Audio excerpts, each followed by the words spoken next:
And now to the latest on the SEPTA funding crisis. The deadline for hundreds of thousands of riders became even more urgent today. SEPTA says it only has 8 days left to avoid what they call devastating service cuts. Let's take a closer look at the timeline here. SEPTA says if more funding doesn't come from the state by August 14th, it will have to move forward with those service cuts no matter what. That would begin 10 days later on August 24th. SEPTA supporters rallied outside City Hall this morning. They called on state lawmakers to pass the funding it needed. Late this afternoon, state leaders announced a new step forward. A House committee has passed a new bill that combines funding for SEPTA with new accountability measures supported by Republicans. But SEPTA says the time to act is quickly running out. NBC 10's Aaron Baskerville is live in Roxborough as this deadline looms over hundreds of thousands of riders. Aaron. Fred, the message from SEPTA, this is real. Start your planning right now, immediately, for any alternate routes. We are on Ridge Avenue right now in Roxborough. We are standing by one of the bus stops here. This is the bus stop for the 9 and the 35. The 9 will eventually be that alternate route for the 35. Know why? Because if these cuts go through, look at the sign right here, that 35 will be eliminated. Cuts haven't happened yet, but people are mad right now. It's going to mess everyone up. But again, I don't know what the solution is. There's got to be one. Both sides need to figure it out and hammer it out together. A sense of urgency from SEPTA riders tonight. It's definitely going to affect me, especially family, meet my grandma, seeing her. The transit agency has set a deadline for 8 days, August 14th, for vital state funding to arrive in Philadelphia.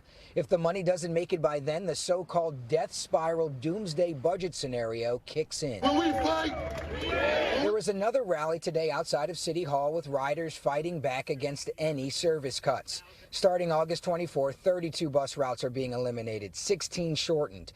Metro service will be less frequent, and there will be no special express to concerts and games. For regional rail, weekday service is reduced, and weekend service will be every 2 hours beginning September 2nd. We did not have any intent to inflict any pain whatsoever on our customers.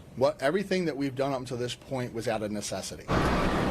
SEPTA is facing a $213 million budget shortfall. The governor wants at least a $168 million increase in transit money.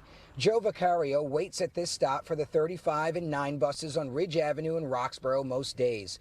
The 35 is being eliminated in these first round of cuts. Unless you start, utilizing the service, you don't realize how complicated it could be. One little cog in the wheel can throw everything off.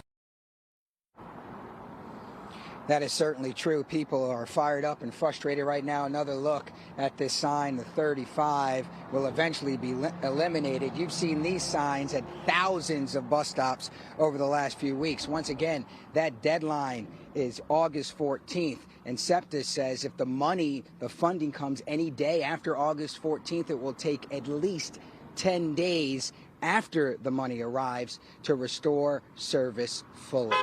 For now, we're live in Roxborough. Aaron Baskerville, NBC 10 News. So time is a factor, and NBC 10 asked SEPTA how much money it will save by making these cuts. Leaders tell us it will start around $5 million a month. Then when more cuts go into effect in January, the savings will jump to nearly $18 million a month. Of course, you can count on NBC 10 for the latest updates as this deadline grows closer. You can also find a full breakdown of the service cuts and fare increases on our website, NBC10.com.